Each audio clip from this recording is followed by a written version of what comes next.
Hello dear student, যে সমস্ত ছাত্রছাত্রী কল্যাণী বিশ্ববিদ্যালয়ের অন্তর্গত BA 6 semester English major 1, 2 and 3 ছাত্রছাত্রী তাদের জন্য এই ভিডিওটা। আজকে একটি গুরুত্বপূর্ণ চ্যাপ্টার লাইন বাই লাইন আলোচনা করব। চ্যাপ্টার নাম doctor Faustus by Christopher Marlowe. এই নাটকটি প্রকাশিত হয়েছে 1604 সালে প্রথম প্রকাশিত হয়েছিল এবং 1592 সালে লেখা হয়েছে। এই নাটকের মধ্যে চরিত্র কে আছে? Doctor Faustus, a learned scholar whose over ambitions leads to damnation. একজন মহান পণ্ডিত, শিক্ষিত পণ্ডিত doctor Faustus. Doctor Faustus is called as the tragic protagonist in this play. এই নাটকের মধ্যে ডক্টর ফস্টাসকে প্রধান চরিত্র হিসাবে আখ্যায়িত করা হয়েছে। Doctor Faustus has been called as the tragic hero. What for reasons did Dr. Faustus call as the tragic hero? Dr. Faustus is called as the tragic hero due to the causes of his own high ambition. নিজের উচ্চ আকাঙ্ক্ষার কারণে doctor ফস্টাসের পতন ঘটেছিল অতিরিক্ত লোভের কারণে। এরপর একটি গুরুত্বপূর্ণ চরিত্র আছে মেফিস্টোফেলিস।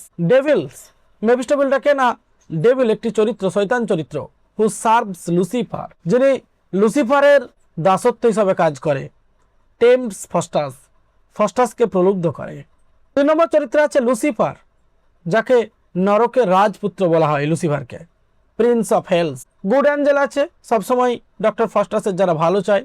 ইভিল অ্যাঞ্জেল হচ্ছে সবসময় ডক্টর ফস্টাসকে প্রলোভিত করে এবং পাপমূলক কাজের সাথে যুক্ত করতে সাহায্য করে ডক্টর ফস্টাসকে, ইভিল অ্যাঞ্জেলের কাজ। এরপর গুরুত্বপূর্ণ চরিত্র আছে the old man. Old man কি না সিম্বল অফ খ্রিস্টিয়ান ফেথ, যার খ্রিস্টান ধর্মের প্রতি অত্যন্ত বিশ্বাস আছে এবং অনুশোচনা। ওয়াগনারটাকে না ফস্টাস সার্ভেন্ট, ফস্টাসের চাকর। ভ্যালডেস এন্ড কর্নেলিয়াস কে না friends who introduces Faustus to magic. ফস্টাসের বন্ধু এই ভ্যালডেস এবং কর্নেলিয়াস, এরা সবসময় ফস্টাসকে ম্যাজিক্যাল পাওয়ারে সাহায্য করে। Robin and Rafe comic character, the scholar, friends of Faustus. পরবর্তী চরিত্র the chorus, narrator of the play, the pope, the emperor the emperor হচ্ছে Charles fifth. Helen of Troy, horse courser, knight and cardinals and devils, এগুলো সবই minor character. টেক্সটের মধ্যে প্রবেশ করছি act 1। Chorus প্রথমেই আছে। The chorus is a group. কোরাসটা হচ্ছে কে না কোরাস হচ্ছে একটা গ্রুপ, একটা দল। Spoken by one speaker on stage that acts like a narrator in the play. নাটকের মধ্যে বক্তা হিসেবে কাজ করে, but chorus doesn't take part in the actions in the play.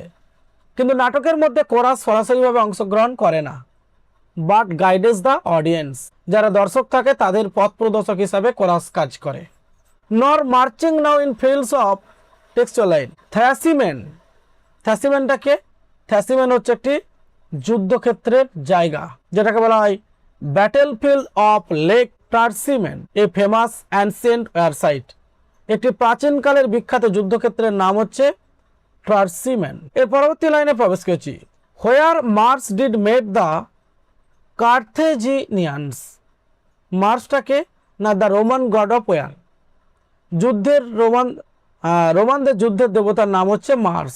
কার সাথে সাক্ষাৎ করেছিল? কার্থাজিনিয়ান্সের সাথে।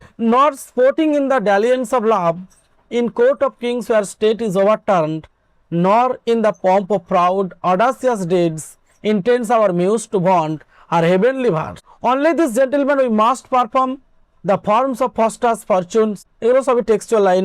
Good or bad, to patient judgments we appeal our blood and speak for Faustus in his infancy. Actually, what are the meaning of this stanza? What does this stanza indicate here?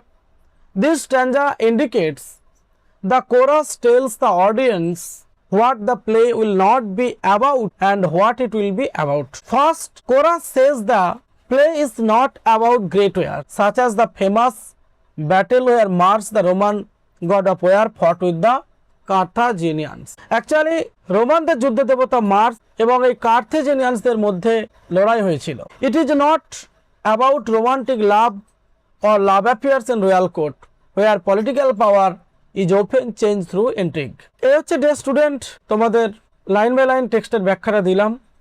একটু শর্টকাটে সারলাম কারণ সময় তোমাদের খুবই সংক্ষিপ্ত, যেহেতু semester wise exam. Total সিলেবাসকে cover করতে গেলে স্ট্যান্ডার্ড ওয়াইজ বা 4-5 লাইনকে একসঙ্গে এক্সপ্লেন করতে হচ্ছে বাধ্য হয়ে। এর পরবর্তী লাইনগুলো নেক্সট পার্টের ভিডিওতে আলোচনা করব, অর্থাৎ পার্ট নাম্বার 2 আলোচনা করব।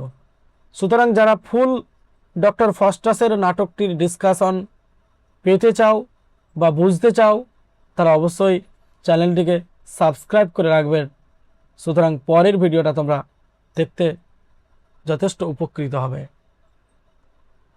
হ্যাঁ স্টুডেন্ট, একটা কথা বলে রাখি, যে সমস্ত ছাত্রছাত্রী ভাবছো লার্নিং ইংলিশ প্লেয়ারের থেকে স্ট্যান্ডার্ড কোয়ালিটির suggestion 2026 six semester English major 1, 2, 3 suggestion purchase করতে ইচ্ছুক, অবশ্যই নিচের ডেসক্রিপশন বক্সে যে হোয়াটসঅ্যাপ নাম্বার দেওয়া আছে 8514897926 এই নাম্বারে তোমরা কন্ট্যাক্ট করতে পারো। লার্নিং ইংলিশ প্লেয়ারের সাজেশনস অন্যদের থেকে সম্পূর্ণভাবে ডিফারেন্ট, কারণ এই সাজেশনস নিজে প্রস্তুত করেছি।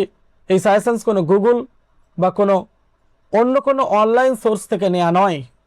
সুতরাং লার্নিং ইংলিশ প্লেয়ারের সাজেশনের প্রাইস একটু বেশি হলেও যথেষ্ট মার্কস ক্যারি করতে সাহায্য করে, best of the best marks carry করতে সাহায্য করে এবং 100% কমন পায়। অনেক স্টুডেন্টই বিপদের মধ্যে পড়েছে বা সাপ্লিমেন্ট তাদের এসেছে, যারা 200-100 টাকার ডিফারেন্স করতে গেছে, অন্য জায়গায় তো 200-100 টাকার কমে পেয়েছে, সেখানে কিন্তু সাজেশন পারচেজ করে তারা বিপদে পড়েছে। কারণ বেশিরভাগ কিছু প্রতারক ইউটিউবার যারা বিভিন্ন অনলাইন সোর্স থেকে নিয়ে ওই কোনো রকম একটা সাজেশন বানিয়ে ফেলেছে, যেহেতু তারা তাদের সাবজেক্টই তো ইংলিশ নয়, তারা কোন জায়গাটায় কোন অর্থটা রাখলে নোটসটার গুণগত মান ঠিক থাকবে সেটাই বোঝে না। সুতরাং এই রকম ফাঁদে পতিত হয়ে অনেক স্টুডেন্টেরই কেরিয়ার জলাঞ্জলিতে গেছে। সুতরাং ওদের থেকে তোমরা সাবধানে থাকবে। এটা আমি শুধুমাত্র বিজ্ঞাপনের জন্য বললাম না, রিয়েলিস্টিক ঘটনাটাকেই তোমাদের তুলে ধরলাম। Thank you dear student.